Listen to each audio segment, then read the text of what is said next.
O Senhor esteja convosco. Proclamação do Evangelho de Jesus Cristo segundo Mateus.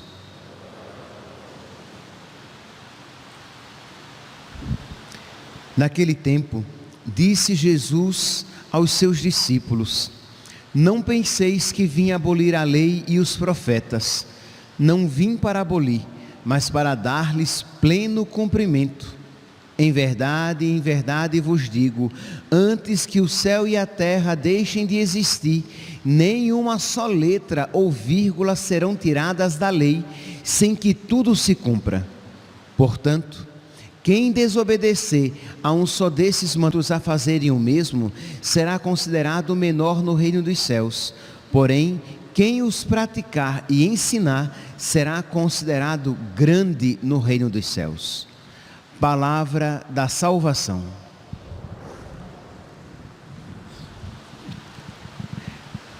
Caríssimos irmãos e irmãs, estamos celebrando a memória de São José de Anchieta, apóstolo do Brasil, que é esse grande que ensinou, que praticou e ensinou a lei de Deus.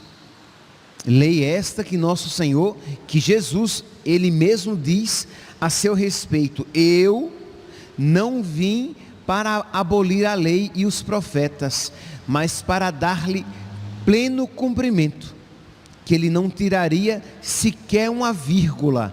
Ora, se esta era a atitude de Jesus com relação à lei do seu tempo, qual não deve ser a nossa atitude a respeito da lei de Deus? Da lei de Deus, da lei do Novo Testamento e do Antigo Testamento. Então, este zelo com a palavra de Deus, de não retirar dela sequer uma vírgula. Então, meus santos, o que é que eu quero dizer com isso?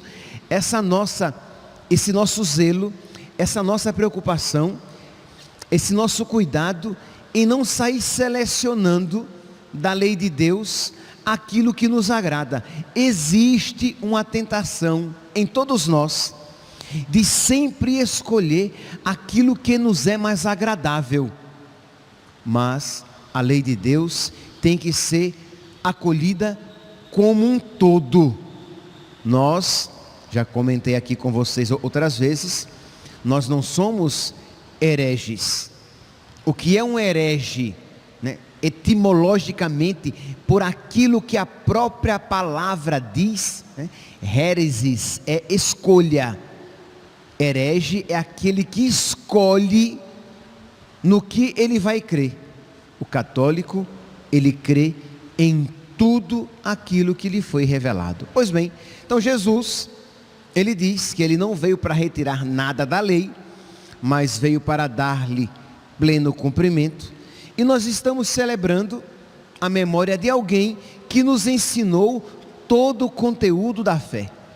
São José de Anchieta, o apóstolo do Brasil. Imagine, o Brasil tinha acabado de ser descoberto. Nós estamos aqui mais ou menos no ano 1534, foi quando São José de Anchieta nasceu. Então nós estamos, bem próximos do descobrimento do Brasil. E São José de Anchieta, com 19 anos, ele vem como missionário jesuíta para o Brasil, para evangelizar o Brasil, porque ele acreditava que aqueles índios, nós, se não conhecêssemos Jesus, nós estávamos caminhando para o inferno. Eu sempre gosto disso repetir, porque deve dar calafrios em nós, quando ouvimos coisas que, o que importa é que nós façamos o bem. E aí nós somos salvos, independentemente da nossa religião.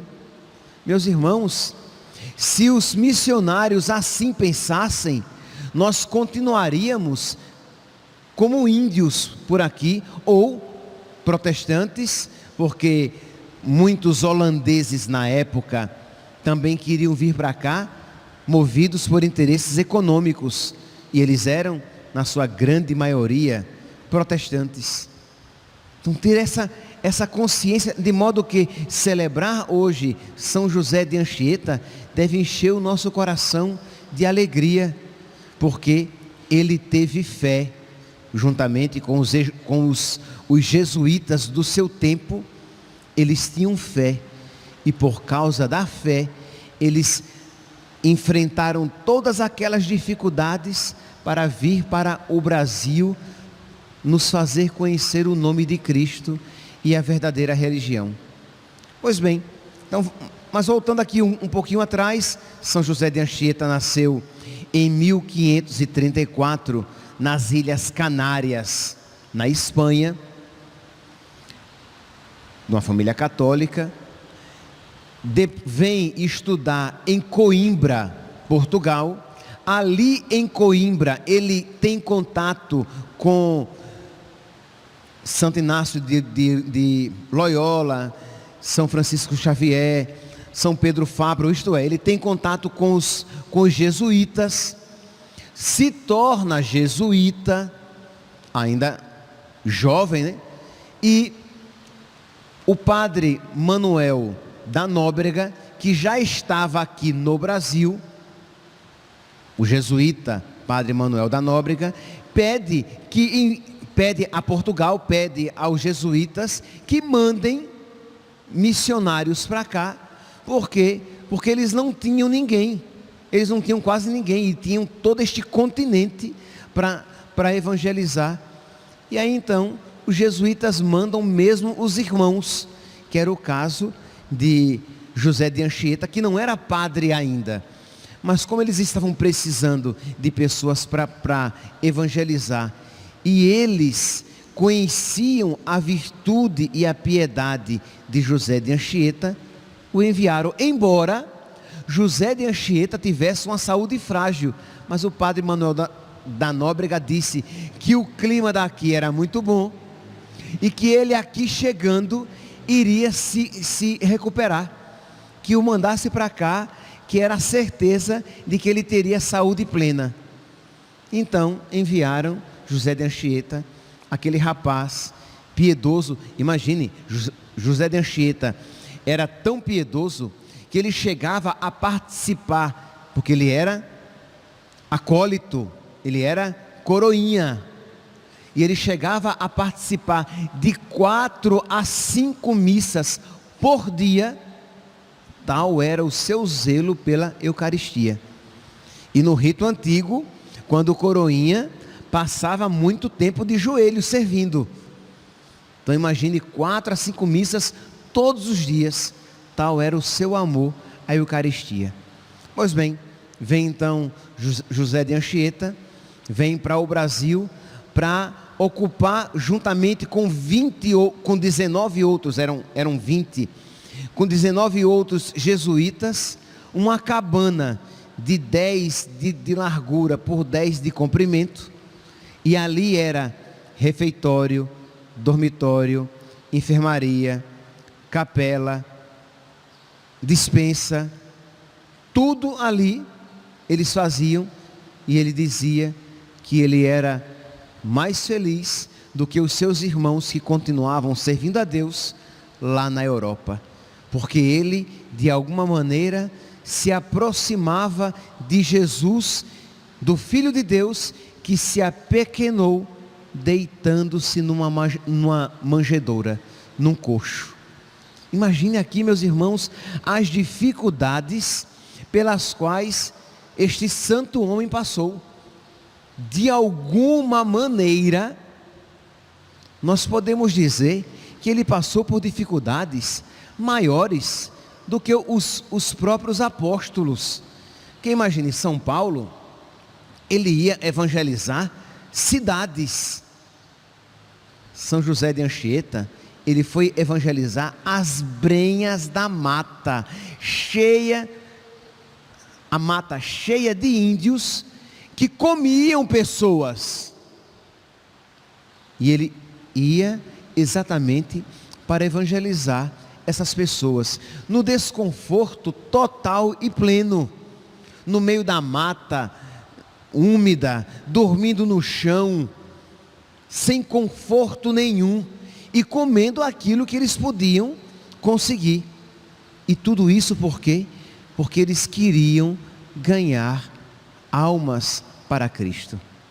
Imagine, meus santos, se esses homens de então, de outrora, tivessem esta concepção relativista, não cristã, não católica, que muitos têm, de que, não é necessário me tornar católico para ser salvo. Não é necessário crer em Cristo para ter a salvação. O espírita, se for um bom espírita, vai ser salvo. O muçulmano, sendo um bom muçulmano, vai ser salvo. Não era assim que os nossos irmãos criam, não era nisso que eles criam. E porque não era essa a sua fé, para cá eles vieram passar por todo este tipo de dificuldade. José de Anchieta, que caminhava a pé, né? A grande maioria de suas viagens eram sempre a pé e descalço. Imagine, porque ele queria se oferecer também como penitência, oferecer as suas penitências pela conversão daqueles índios que ele queria ganhar para Cristo. Ele chega ao Brasil com 19 anos. Com 19 anos, este jovem jesuíta que quer perder a vida por causa de Cristo. Percebe aqui a generosidade? Isto é, ele não está preocupado em ser feliz, em realizar a sua vida, em alcançar os seus sonhos. Ele quer fazer a vontade de Cristo, ele quer glorificar Cristo com a sua vida. E aí então ele deixa a Europa, ele deixa toda a sua, digamos, uma maior formação intelectual que ele poderia ter, e vai para as brenhas do mato para evangelizar índios, muitos deles canibais, para ganhá-los para Cristo. E também evangelizar muitos europeus que já estavam aqui no Brasil, mas apenas com interesses econômicos. Então ele vem porque ele quer também ganhar as almas daqueles europeus que estavam aqui, porque ele sabia que uma vida vivida longe de Deus nos leva ao inferno. Meus irmãos, não é para colocar medo em vocês que os pregadores devemos falar sobre o inferno, mas é porque nosso Senhor Jesus Cristo, Ele nos fala a respeito do inferno muito mais do que fala a respeito do céu na Sagrada Escritura. É porque Nossa Senhora, ali em Fátima, para 3 crianças, ela falou do inferno. E hoje em dia, quando um padre fala a respeito do inferno nas igrejas, as pessoas cheias de ui, diz: ai, o padre fala do inferno só para colocar medo na gente. Mas lembre-se, Nossa Senhora falou para 3 crianças. E foi porque São José de Anchieta sabia que aqueles índios caminhavam para o inferno, e aqueles europeus que lá estavam caminhavam para o inferno porque viviam uma vida paganizada, que ele sai de alguma comodidade que poderia ter na Europa e vem passar essa vida de sacrifício aqui. Então ele chega com 19 anos, e com 21 anos ele já escreveu. Imagina a capacidade deste jovem. Com 21 anos ele já tinha feito a gramática tupi. para que ele pudesse evangelizar os indígenas. 3 anos depois, ele já tinha uma gramática para ensinar, para poder, comunicando-se na língua dos nativos, ganhá-los para Cristo. E é claro, meus santos, tem um apostolado fecundíssimo. Tem um apostolado, assim, os índios veem nele um homem de Deus. E por meio do seu testemunho de vida e por meio dos seus ensinamentos, ele vai ganhando cada vez mais índios para Cristo. Mas entenda, é claro que aqui eu estou enfatizando a sua obra mais excelente, a evangelização. Mas ele civilizava aqueles índios. Ele ensinava música, ele ensinava os hábitos de higiene, ele ensinava a gramática, ele dava também a cultura, uma vida, ensinava uma profissão, para que eles pudessem, de alguma maneira, se desenvolver como pessoas, como homens e mulheres. Quer dizer, era um serviço completo, movido por quê? Pela caridade de Cristo. Quando nós amamos, e aqui, meus santos, nós vemos o quanto estamos longe. Quando nós amamos, nós queremos o melhor para a pessoa amada. E nós somos chamados a amar uns aos outros. De modo que São José de Anchieta estava disposto, como assim aconteceu, a perder a sua vida, a gastar a sua vida, para que aqueles homens, mulheres e crianças tivessem uma vida melhor do que aquela que ele estava tendo, e pudessem alcançar o céu como ele também queria alcançar. Aqui, meus santos, se nós nos detivéssemos nos milagres realizados por São José de Anchieta, nós não teríamos tempo aqui na nossa homilia, porque foram muitos. Imagine, ressurreições, curas, profecias, milagres, muitos milagres por ele operados. Nós conhecemos, assim, nós geralmente falamos daqueles mais conhecidos, por exemplo, do padre do padre Fernando Pinto, que estava de cama, doente, muito doente, e São José de Anchieta já era padre agora, chamam o padre José de Anchieta para dar a unção dos enfermos àquele que estava morrendo. Ele chega e diz: não precisa não, você não vai morrer, você não terá uma morte tranquila não, pode levantar e rezar, você não vai morrer, porque ele só ia morrer daqui a 20 anos, aquele que estava ali deitado, só iria morrer daqui a 20 anos, martirizado pelos índios. Não se preocupe, você não vai morrer agora. Isso aí, ele via outra vez navios que se aproximavam da costa onde eles estavam, e eles achando que eram navios inimigos, e eles já angustiados, e José de Anchieta disse: não se preocupe, eles não nos farão nenhum mal, e ali vem um carpinteiro que nos ajudará muito nas nossas obras aqui. E assim acontece. Ele junta vários índios e alguns europeus também, para fazer uma apresentação de teatro, sim, que ele também ensinava isso, ensinar lícitas diversões para os indígenas e para os europeus que lá estavam se perdendo também. E aí, é claro que ao ar livre, né? Não havia prédios de dimensões para comportar as pessoas, e aí uma grande tempestade que se aproxima, o céu que fica plúmbeo, que fica cinza, que fica chumbo, e aquela chuva que está prestes a cair, e ele diz: não se preocupem, Podemos aqui nos preparar, vamos fazer a apresentação, não cairá uma gota d'água enquanto nós estivermos aqui apresentando. E dito e feito, termina a apresentação, a chuva cai, mas durante a apresentação, que era o quê? Uma evangelização. Não era apenas um divertimento, era um divertimento, mas por meio do qual ele queria tocar o coração dos índios e dos europeus paganizados ali. E ele diz: não se preocupem, que não vai cair uma gota d'água. E assim acontece.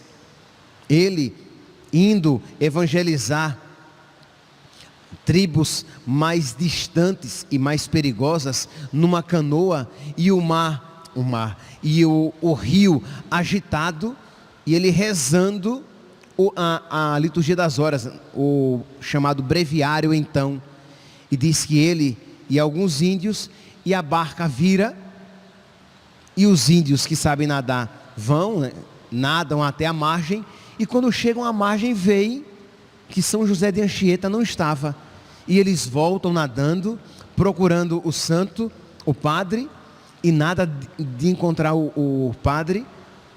Alguns minutos depois, em torno de meia hora, nada de encontrar, quer dizer, morreu. Mas um índio ainda insiste em procurar e o encontra ajoelhado dentro do rio, lá embaixo, mas com o breviário, ele todo molhado, mas com o breviário seco. E o retiram e perguntam a ele o que é que aconteceu. E ele disse: eu não me lembro, eu só sei que eu estava rezando a Jesus e a Virgem Maria, e que eu não engoli água. Quer dizer, ele entrou em êxtase, afundou, e ficou ali, continuou rezando. Quer dizer, é um homem de uma santidade incrível.